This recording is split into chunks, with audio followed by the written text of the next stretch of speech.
Good afternoon, everybody. Thank you so much for coming today. My name is Jack Johnson, and I'm here to talk about a topic that I'm personally very passionate about and professionally, and I hope you're here for the very same reason. The topic is reporting on steroids, tapping into the power of full circle insights. And yes, it's a little pitch for full circle, but it's also reflecting a lot of best practices and some amazing things and changes that we've made in our organization that have really helped us drive success in our business. So I work for a company called K2. We're located in the Seattle, Bellevue area. I'm sure you've heard of that. It's like the mini Silicon Valley, as you all know. We've actually been around for a long time. We've been around for about 20 years. But it's just in the last 5 years that the CEO actually started really investing in the company to accelerate our growth to something very, very excessive and fast. So we're a software company.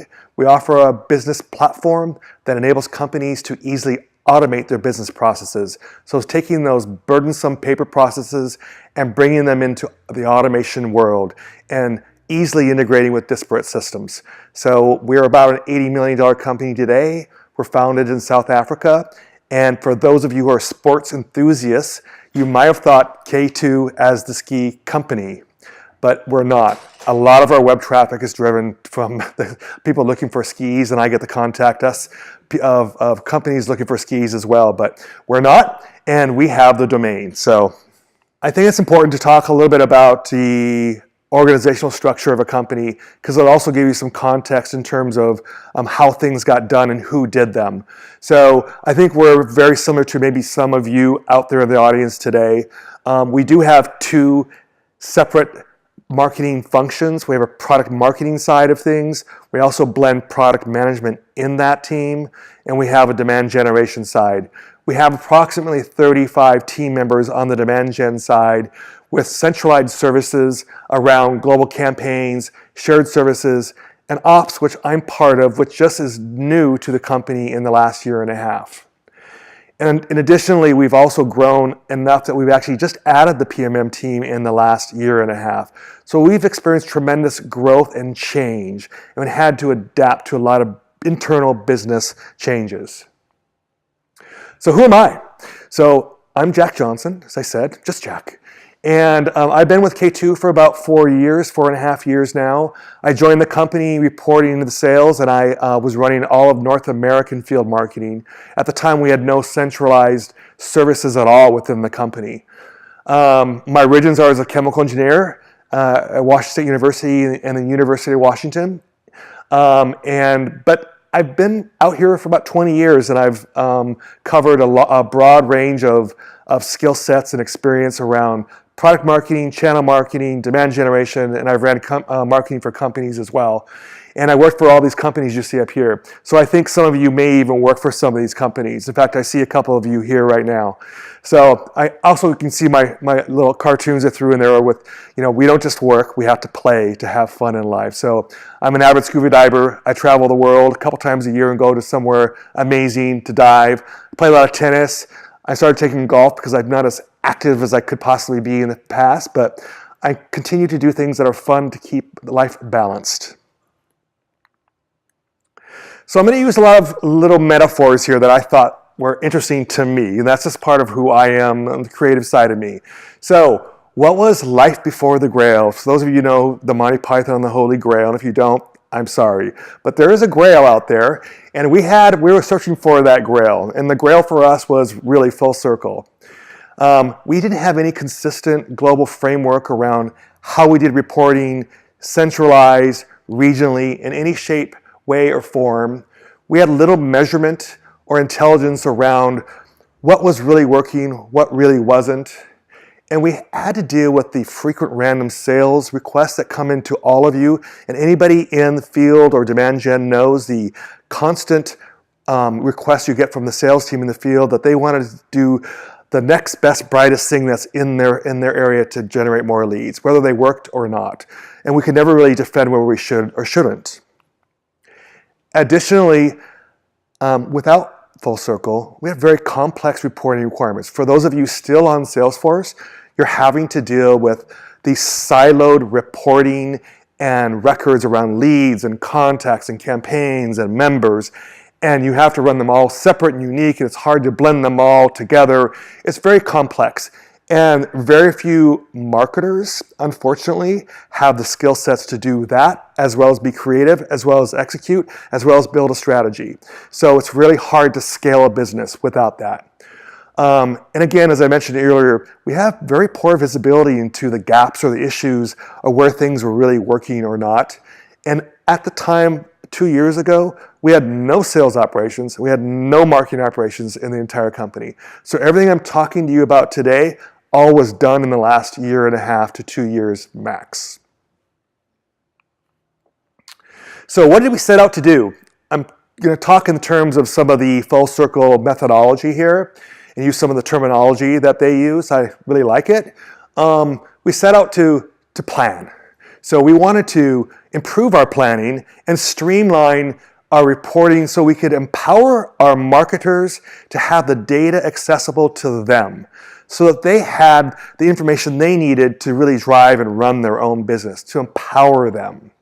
We wanted to be able to optimize, and to optimize we needed real-time information around the funnels and the performance of those funnels, conversions, velocities, volumes, we can go on with the metrics. And we always wanted to be able to evaluate, because the executives and the management team always want to know, well, why are we investing in that again this year? What are we going to do? Why did that work? How do you know it worked? And we didn't really have the tools to do that, but we wanted to be able to solve that problem. So we wanted to find Neverland. And so we went in search of Neverland. I'm sort of like Peter in Neverland, okay? I went out in search of something. And so our larger initiative was really look at our overall tech stack. Full Circle happened to be a core component of that. And I'll talk about that in just a little bit in a minute. But we ended up making some major primary new investments in just about everything that we did. And I'll show you a visual of that in just a minute. But we wanted to look for a closed loop reporting engine. We wanted a new webinar platform. We wanted to look at predictive scoring, intelligent video, back-end data enrichment, and a new way to really view and report on the data itself.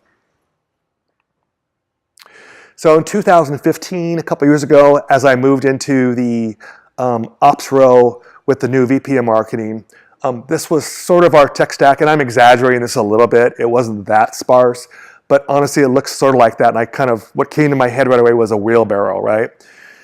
And I would say by 2016, a little after that really, it looked more like this.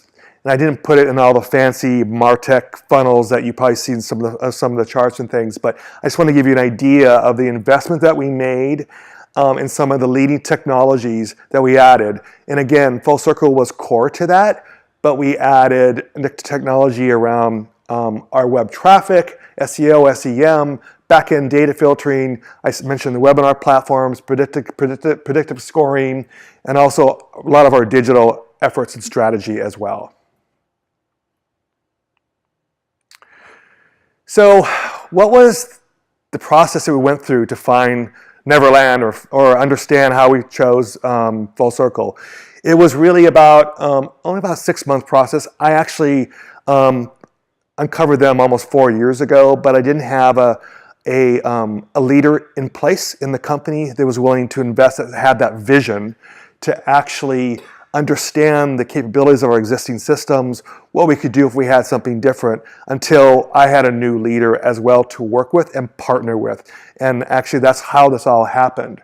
But it was about a 6-month process, and we realized that we looked at just a few solutions, and I don't even remember all the names of them, but there weren't a lot out there.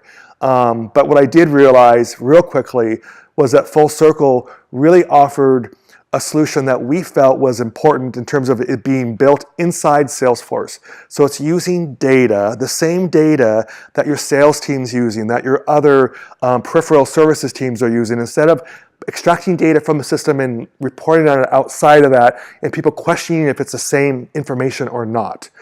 That was really a really important piece of it.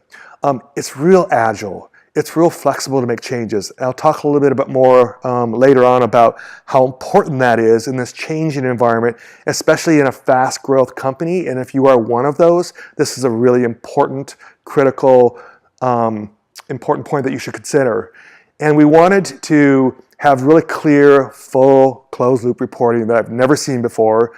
Eloqua proposed they have it, and Salesforce sort of says they do it. You can sort of do it not. But it doesn't exist without something like this. And I think the one thing that it's really important to me is just the trust that I have with that individual. And I happen to work with a salesperson and then the rest of the team who I just really trusted, and they were just really amazing to work with from the very beginning before they even sold us the account. So that was really, really important because ultimately it's that relationship is what keeps the health of it going and the building of what you're doing with the solution itself. So what have we achieved? We've achieved a lot. So we've superpowered our planning. I'm using some more little metaphors here. We have migrated to almost just 2 reports, I call them, or data sets to basically communicate our day-to-day funnel performance and metrics. We went to a campaign member report and basically the attribution report. And I can get everything I need from those 2 records and pull the data from those versus 8 to 10 that no one understands how they come together and use an Excel sheets to put that all together. It's unbelievable. We're achieving our targets, and I'm helping the team do that. We're now publishing a kind of a cool thing I call the marketing pulse. So what's the pulse of the business every week? So instead of being passive and forcing people to go to Salesforce, I'm pushing the data out to the teams and let them see what their pulse is and where they're at, and as well as the executives as well. We're looking at the data quarterly, if not monthly, and deep diving into the funnel performance, and we're looking at our investments to see how they're doing in a more real-time way and see where there might be issues around some of the finer funnel metrics that you might be concerned about. For us, it's conversion through the funnel. We're having some issues around that, but we're able to see that real quickly. And it's really an intelligent evaluation for tomorrow. So we're already planning for next year. We're already being asked, where are we going to invest? Why are we going to invest there? How did that perform last year? You spent a lot of money in digital. Should we not next year? Well, we have all the data in our hands to do that now. And data is power. So what does that achievement look like? I put this video together or stole it off the internet. I think it's like building a skyscraper, everyone. If you think about it, you have a plan or a strategy. You start building the infrastructure. That went faster than I could speak. Amazing. But you start building the walls, adding the windows, turning on the lights. You start tweaking things. You start making things better, continue to improve things. And that's what it's been like for us. So I feel like we've gone from a mom and pop shop and we've built this new building that we're continuing to improve on. As you can see, this one's not yet finished, and neither is ours. So I want to not really close, but talk to you about now, ultimately, what does it end up giving you? And I'll talk about what it did for us. So these words come out of my head sometimes, and I thought about rock starring your reporting. And so I don't drink this stuff because I think it tastes like crap, but I love the metaphor of it because it really has changed the way we do business at K2. We've really Full Circle's enabled us to do our entire closed loop lead funnel reporting using their tools and their back end and their philosophy and framework. It does require, at least for us it did, a strategic and tactical shift on where fields are mapped. And you have to literally take some time to actually start mapping a lot of fields from the other types of records into the campaign member record so you can extract it all from one report. I'm happy to talk to anybody about what that means, but it is something that I had to learn over time. It wasn't something that just was thrown at me. It's something I learned as I used the solution over time. And the last thing is, and I'm going to give you guys some examples of this, that in January, I decided I needed to do something cool again. So I learned Power BI on my own and just brought it into the company, and partly because it was free for us because we're a Microsoft platform. So I'm not here to to tell you that Tableau is better or worse than BI. I'm just telling you that we use BI, and it's been fantastic. And so I took that on, and we've actually taken all of our reporting and pulled it out of Salesforce, and we do everything in Power BI now. It's in the cloud, and I'll show you why that is so cool for us, and maybe it might be meaningful for you as well.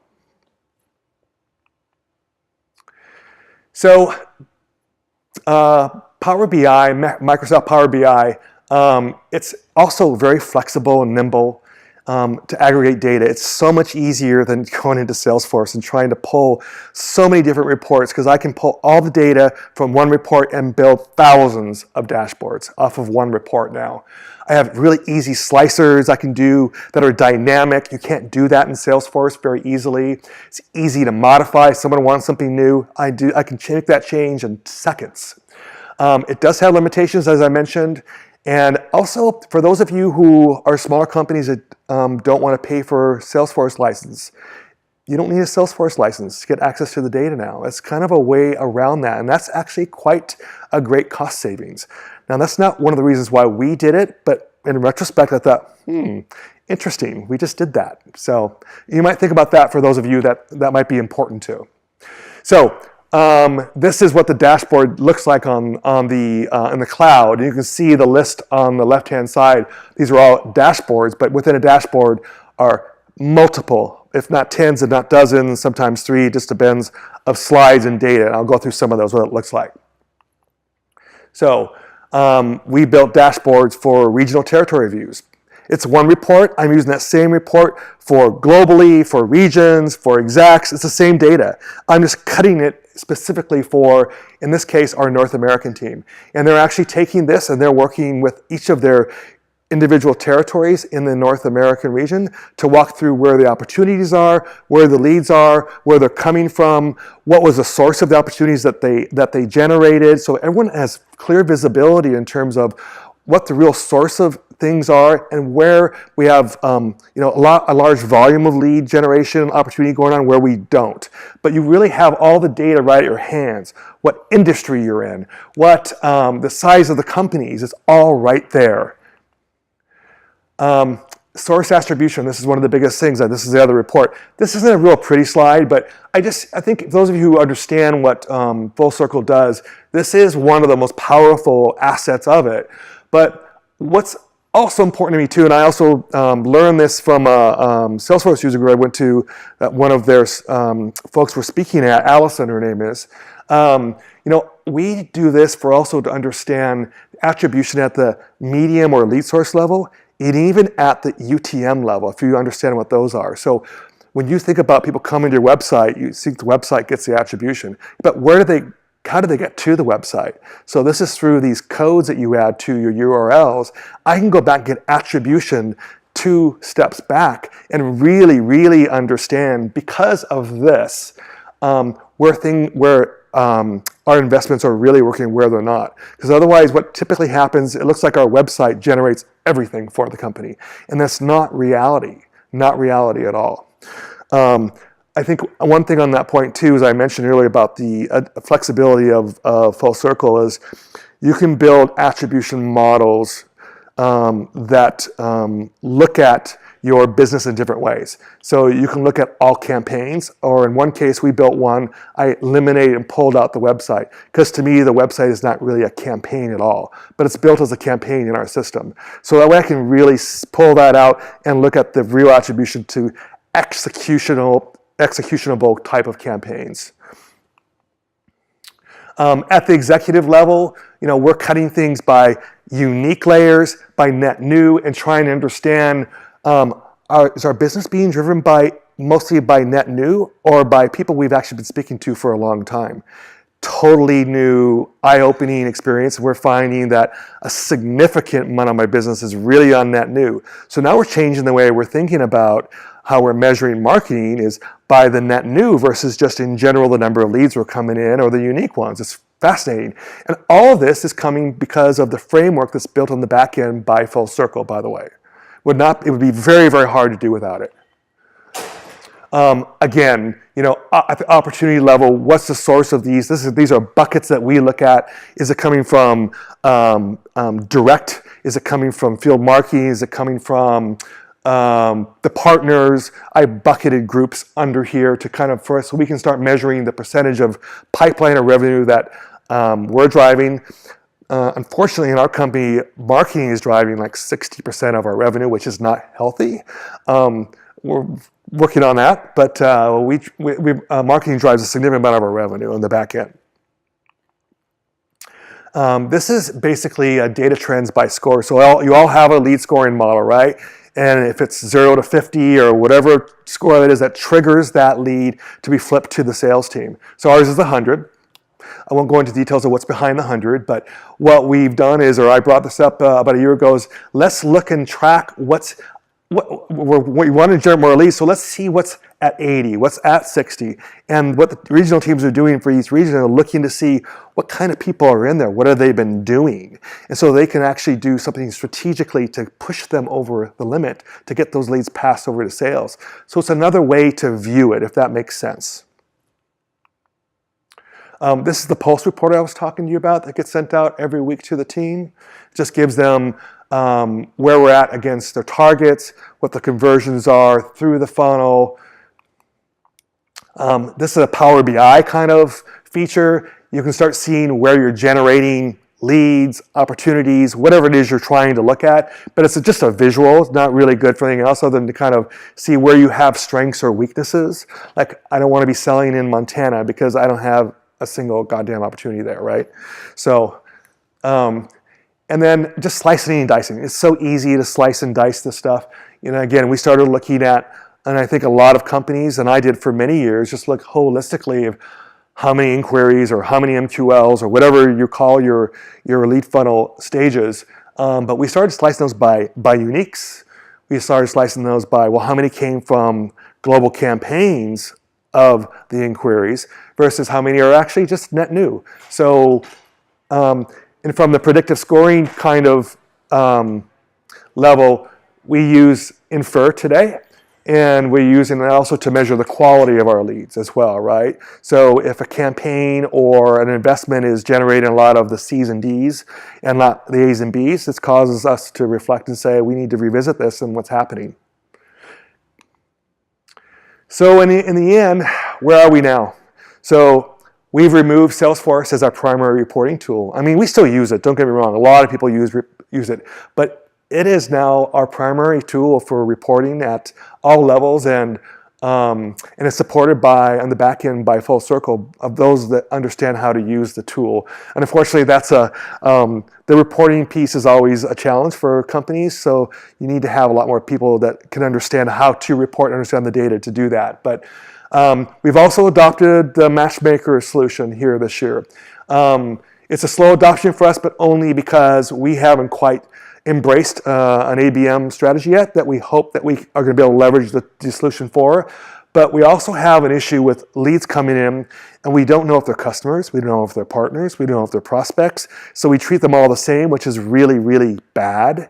So with the Matchmaker tool, we're able to look at the accounts and understand what they are and tag them in the appropriate way. Super powerful, just even that itself. And we're on an ongoing path of, change. And we're growing very fast, and we're doing really well. And I think we've got the right pieces in place to adapt to all that future and make a significant difference. So I hope this was interesting to you all. I'm here to answer any questions if you have. If you want to deep dive into any of those other slides I had earlier, I'm happy to do it offline or answer some questions now. Okay, thank you.